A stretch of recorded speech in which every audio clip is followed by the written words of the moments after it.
Halo, salam sejahtera untuk kita semua. Perkenalkan, nama saya Uziel Satoto Sitorus dari kelas A3 kelompok 3. Di sini saya akan memaparkan kembali pengalaman agenda 1 dari 3 modul yang sudah diajarkan. Di sini saya akan sedikit mengulas kembali dari ketiga modul tersebut beserta contoh-contohnya sesuai dengan yang diajarkan.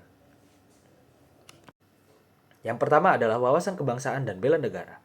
Wawasan kebangsaan adalah cara pandang bangsa terhadap diri dan lingkungannya dengan mengutamakan persatuan berdasarkan Pancasila, Undang-Undang Dasar 1945, Bhinneka Tunggal Ika, dan NKRI. Selanjutnya, ada persatuan dan kesatuan. Persatuan dan kesatuan ini merupakan kunci dalam menjaga stabilitas nasional.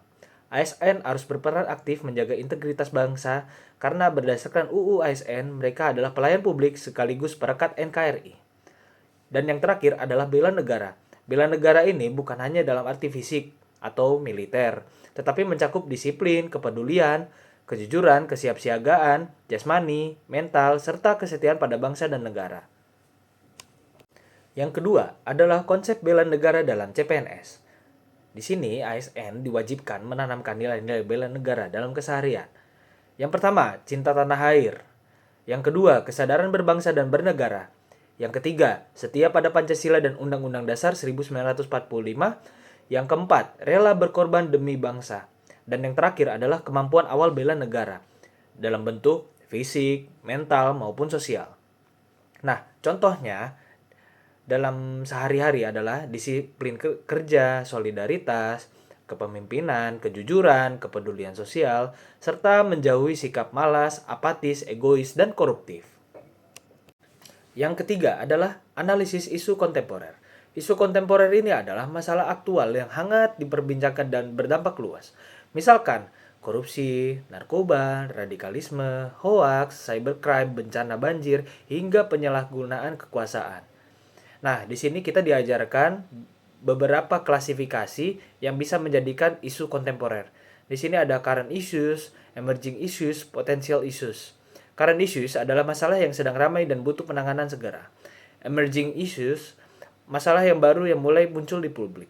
Dan potential issues yang terakhir adalah masalah laten yang bisa berkembang di masa depan. Di sini juga kita diajarkan metode-metode untuk menganalisis isu tersebut. Salah satunya adalah fishbone diagram. Fishbone diagram itu seperti berbentuk ikan yang dibagi menjadi beberapa akar dengan kategori penyebab.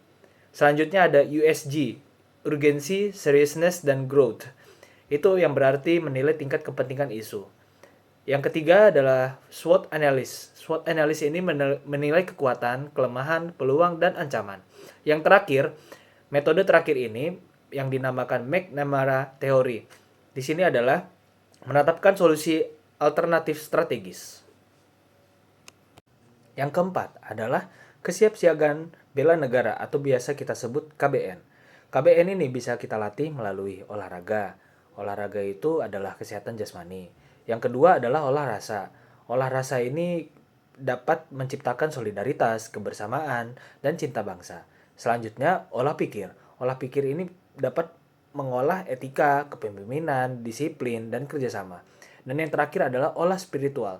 Olah spiritual ini dapat menciptakan iman, takwa, pengabdian kepada orang tua, bangsa, dan agama.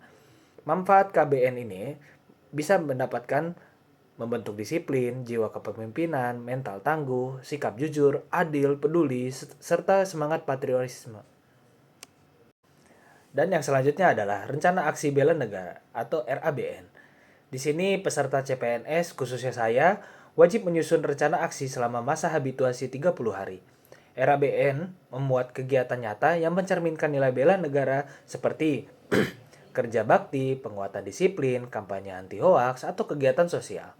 Dan yang terakhir, pelaksanaan RABN harus terdokumentasi, dapat berupa foto, video, laporan, untuk menunjukkan aktualisasi nilai bela negara di tempat kerja maupun masyarakat sekitar. Dan yang terakhir, kita juga diberikan tugas dan implementasi. Di sini kita bagi menjadi 2 unit.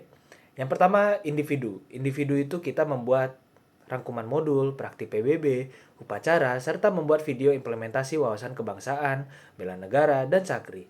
Unit kedua, kita juga dikelompokkan. untuk menganalisa isu kontemporer dengan metode analisis seperti yang tadi saya sudah jelaskan melalui metode Fishbone, USG, APKL, SWOT maupun McNamara.